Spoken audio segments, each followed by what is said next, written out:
Fala pessoal, eu sou Paulo Royal e hoje eu vim trazer para vocês a história da que é considerada por muitos, mas não por todos os historiadores, como a primeira submetralhadora genuinamente criada, que foi aplicada com sucesso em combate e que serviu como base para a criação de diversas armas dessa mesma categoria até meados da década de 1960, consolidando seu nome na história bélica por conta da sua importância na alteração das doutrinas de confronto, principalmente nas situações de curta distância. O vídeo de hoje é sobre a submetralhadora alemã Bergmann Maschinenpistole 18, mais conhecida mundialmente como MP-18. Essa arma popularizou na indústria militar a ideia de que era possível unir qualidades como portabilidade e um grande volume de fogo, mantendo ainda o controle da arma para evitar o desperdício de munição. Além das suas origens, vocês vão ver os seus modelos variantes, suas características técnicas básicas e, claro, vão entender que polêmica é essa envolvendo o questionamento se ela é, de fato ou não, a primeira submetralhadora oficialmente colocada em serviço. Quando o vídeo acabar, deixe aí a sua sugestão de tema nos comentários, assista aos outros vídeos aqui do canal da playlist chamada A Origem das Armas e não esquece de me seguir nas redes sociais, onde eu coloco diariamente por lá um conteúdo exclusivo relacionado a armas, tá certo? Meus amigos, a história dessa arma começa em 1915, durante a Primeira Guerra Mundial, quando o comando militar do Império Alemão definiu que era preciso desenvolver um armamento capaz de entregar um bom poder de fogo, associado a uma manobrabilidade bem alta, já que os seus principais operadores seriam os Stoßtruppen, que eram soldados especialistas em avanço e combate dentro das trincheiras inimigas, e esses locais, vale ressaltar, são ambientes estreitos e com alta concentração de soldados. Inicialmente foram feitas algumas tentativas de automatização de pistolas já existentes, como a Luger P08 e a Mauser C96, mas como essas armas ficavam muito incontroláveis e imprecisas quando disparavam no regime totalmente automático, já que eram leves e pequenas demais para esse tipo de funcionamento, decidiram que era melhor abandonar as tentativas naquele momento e efetivamente começar uma arma do zero. Foi então que o designer de armas alemão Hugo Schmeisser, junto com outros técnicos e engenheiros, começaram a desenvolver um projeto de um novo tipo de arma que preenchesse essa lacuna. Na época, Hugo trabalhava na empresa alemã Bergmann Waffenfabrik, cujo proprietário era Theodor Bergmann e a atividade principal da fábrica era a produção de bicicletas e automóveis. Entretanto, o que deixou a Bergmann famosa foi a construção de armas de fogo. Depois de muito estudo e vários testes bem-sucedidos com os protótipos, no início de 1918 foi anunciado o lançamento da MP-18, que oficialmente foi batizada como MP-18/1 e entrou em produção imediatamente após o anúncio, já que a Guerra Mundial ainda estava acontecendo a pleno vapor. O seu período de produção em massa foi curto, indo até janeiro de 1920, quando entrou em vigor o Tratado de Versalhes, que dentre as várias punições impostas contra o Império Alemão, restringia pesadamente a fabricação de submetralhadoras, permitindo que algumas poucas unidades apenas fossem construídas para serem usadas somente pela polícia.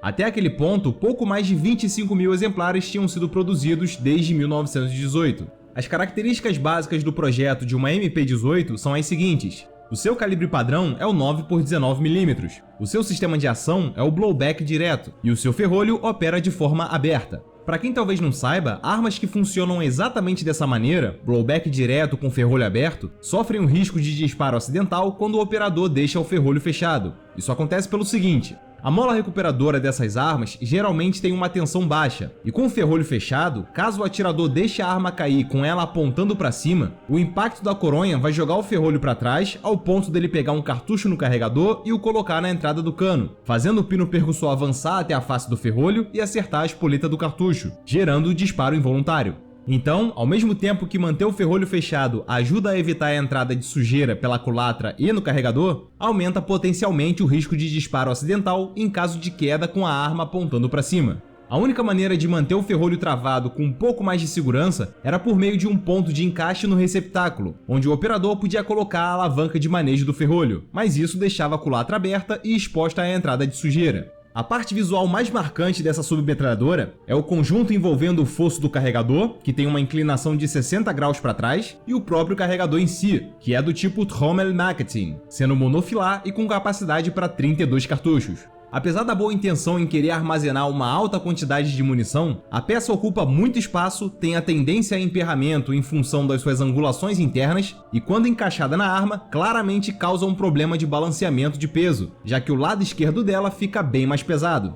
Esse modelo já era usado na versão de artilharia da Luger P-08, que tinha um cano mais comprido e aceitava o encaixe de uma coronha removível. Schmeisser havia, inicialmente, cogitado a ideia de aplicar um carregador padrão do tipo caixa, com capacidade para 20 cartuchos. A provável intenção disso era de tentar reduzir o custo de produção, já que o carregador reto era bem mais barato e simples de construir, assim como diminuiria o peso total da arma. Só que em algum momento devem ter concluído que seria melhor uma submetralhadora disparar 12 tiros a mais, em vez de ficar alguns gramas mais leve. Então o modelo padrão escolhido foi o que vem com 32 cartuchos. Inclusive, essa arma só dispara em modo totalmente automático.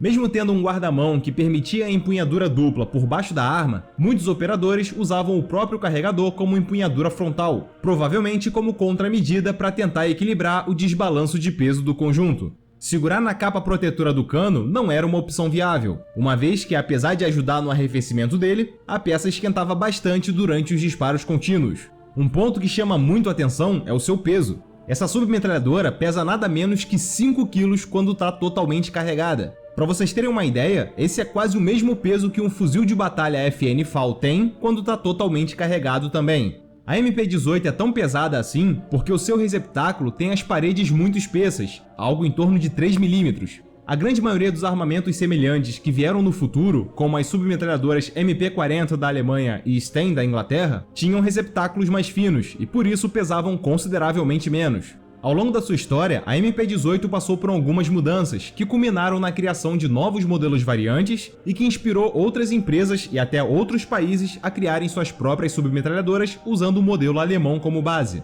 Em 1920, duas mudanças relacionadas a essa arma aconteceram. A primeira foi a alteração do design do fosso do carregador. Antes ele era inclinado e agora passava a ter um ângulo reto em relação ao receptáculo. O seu carregador padrão passou a ter capacidade para 20 cartuchos, conforme planejado inicialmente no projeto. O sistema de encaixe e travamento existente no fosso do carregador foi alterado internamente para que os dois tipos de carregador pudessem ser usados. A segunda mudança que ocorreu foi a venda da licença de produção da MP-18 para a fabricante suíça Zig. Afinal, a Bergmann foi gravemente prejudicada financeiramente com tantas restrições que o Tratado de Versalhes impôs não só a ela, mas às outras empresas também.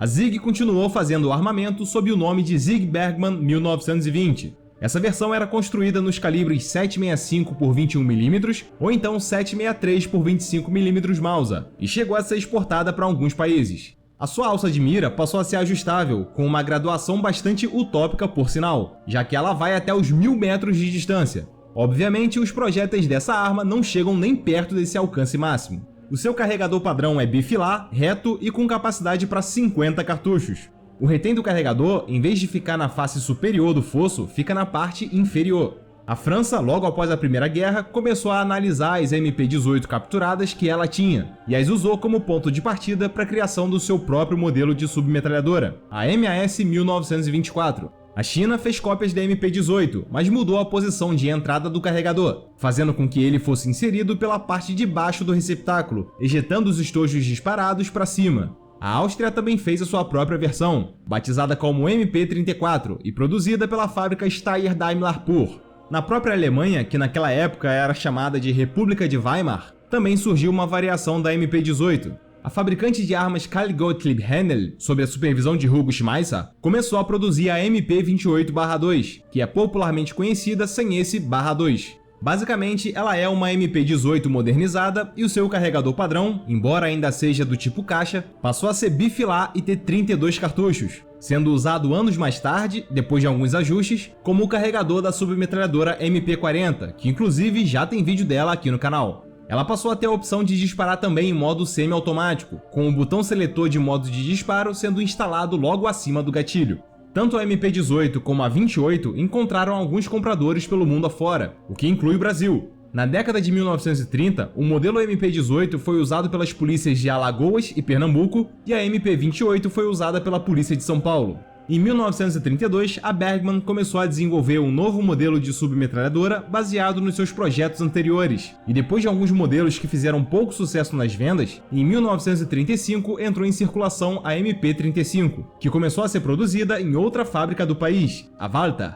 Nessa época, a força paramilitar alemã Waffen-SS já existia, e dentre as 40 mil unidades desse modelo que foram produzidas, praticamente todas elas foram direcionadas a esse grupo, que tinha mais de 900 mil integrantes. Além da modernização de vários componentes como o tubo protetor do cano, coronha e a alavanca de manejo do ferrolho, que agora não era mais solidária ao ferrolho, foi instalado um quebra-chamas e o fosso do carregador agora ficava posicionado no lado direito do receptáculo, provavelmente para forçar o operador a empunhar a arma corretamente em vez de segurar nela pelo carregador. Em 1940, durante a Segunda Guerra Mundial, os britânicos também fizeram uma cópia da MP-28 e lançaram a Sterling Lancaster, que vinha com um ponto de encaixe para uma baioneta e o seu fosso do carregador era feito em latão. A União Soviética também usou a arma alemã como inspiração para a criação da sua própria submetralhadora, a Degtyaryov PPD-34. Bom, então agora que vocês já conhecem as origens, características, modelos variantes e derivados da MP-18, vamos entender por que o título dela de primeira metralhadora do mundo é contestado por muitos historiadores bélicos.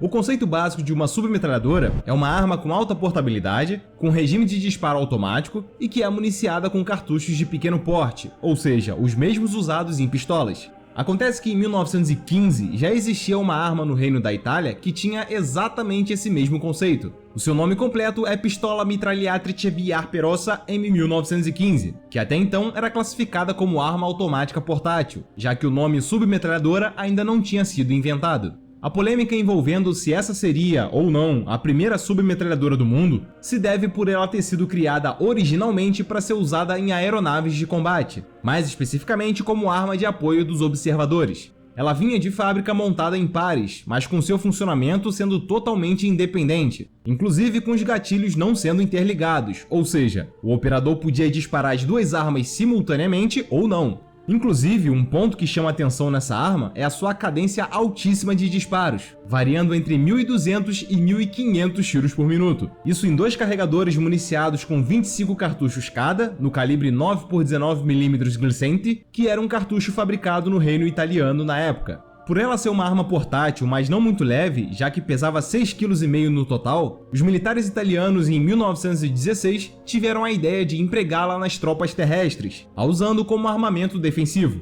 Só que acharam que ela talvez seria mais útil ainda se fosse usada como arma ofensiva, assim como anos depois seria definido pelos alemães com a MP-18. Para isso, instalaram uma espécie de coronha que facilitava bastante o transporte da arma durante os avanços contra as trincheiras inimigas.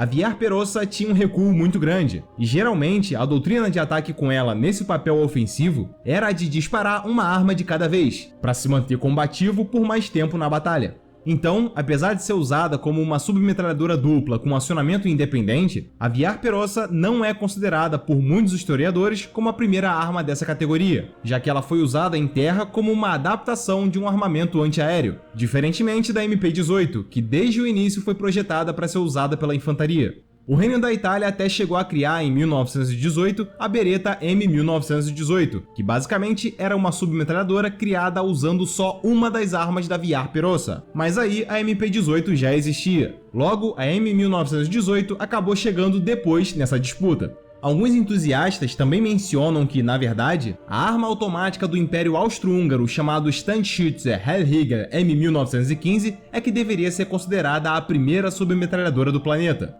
Isso até seria plausível se o projeto dela não tivesse sido totalmente cancelado ainda na fase de construção dos protótipos. Se sabe tão pouco sobre essa arma que não existe nem mesmo um consenso sobre a quantidade de protótipos que foram fabricados, qual o calibre do cartucho que a arma usaria, qual seria o seu sistema de ação, enfim, não se sabe praticamente nada. Realmente a Hellrieger foi abandonada numa fase tão embrionária do desenvolvimento que as únicas afirmações que são possíveis de fazer são que ela seria alimentada por tambor e refrigerada a água, nada mais. Então, diante de tão poucas informações, praticamente nenhum historiador bélico considera esse protótipo na disputa como a primeira submetralhadora efetivamente criada. Esclarecido? Aliás, voltando a falar dos modelos que realmente foram produzidos e entraram em combate, eu quero aproveitar e perguntar a opinião de vocês sobre esse debate que já existe há mais de um século. Depois de conhecer um pouco mais sobre a MP-18 e a VR Perossa, qual dessas duas armas você acha que merece o título de primeira submetralhadora do planeta? Coloca aí nos comentários pra gente ter uma noção de como a galera pensa a respeito desse assunto, ok? Bom, então agora é o momento de vocês escutarem como é o som de uma submetralhadora MP-18 disparando na vida real. Reparem só.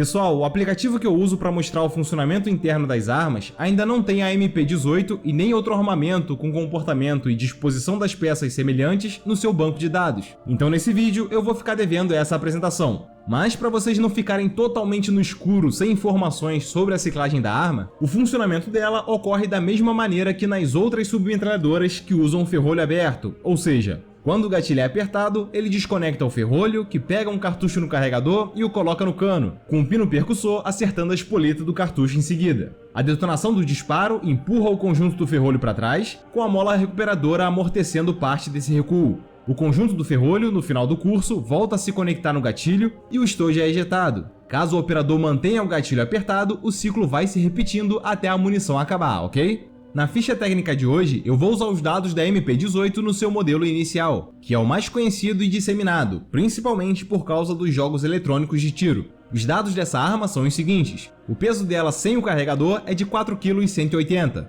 o comprimento total da arma é de 83,2 cm, o comprimento do cano é de 7,9 polegadas, o calibre padrão do cartucho usado é o 9x19mm, a capacidade padrão do carregador é de 20 ou 32 cartuchos. A cadência de disparos é em média de 425 tiros por minuto. A velocidade dos projéteis na saída do cano é de aproximadamente 380 metros por segundo. O alcance operacional é de 55 metros e o alcance máximo é de 170 metros, tá certo?